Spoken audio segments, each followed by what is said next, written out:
জুলাই সনদ কেন প্রয়োজন?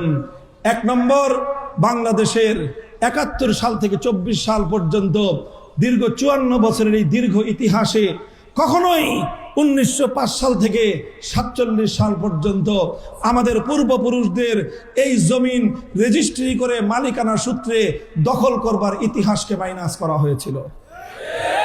আরে ভাই, তোমার যদি জমিনের দলিল কেউ ছিনতাই করে নিয়ে যায়, তুমি এই জমিনে ভাড়াটিয়া ছাড়া থাকার উপায় নাই। আমরা ৪৭ সালে রেজিস্ট্রি করে যেই জমিন দখল করে নিয়েছিলাম, ৭১ থেকে ৭২ থেকে নিয়ে ২৪ পর্যন্ত বারবার আমাদেরকে মনে করিয়ে দেওয়া হয়েছে এই জমিনে আমরা ভাড়াটিয়া থাকি। ২৪ জুলাই সনদের মধ্যে সর্বপ্রথম স্বাধীন বাংলার মাটিতে ইতিহাস রচিত হয়েছে ৪৭ সালের দেশ বিভাগের জমিন রেজিস্ট্রির ইতিহাস। এই জন্য জুলাই সনদ মানে হলো ৪৭ দেশ বিভক্তির স্বীকৃতি।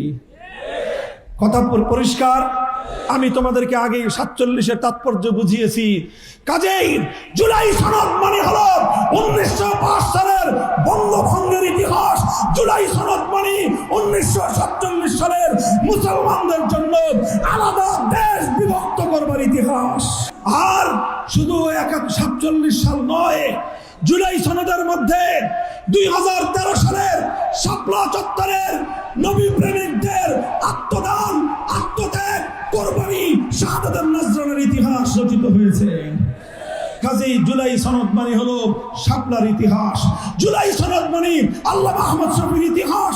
জুলাই সনদ মানে আল্লামা বাবুনগরের ইতিহাস। জুলাই সনদ মানে নবী প্রেমিকরা রক্ত দিয়ে বিপ্লবের মঞ্চ তৈরি করবার ইতিহাস। আমরা এই জুলাই সনদ প্রতিষ্ঠার মাধ্যমে আমরা সাবেত করব, প্রমাণ করব এই জমিন ইসলামের জন্যই মুক্ত হয়েছিল।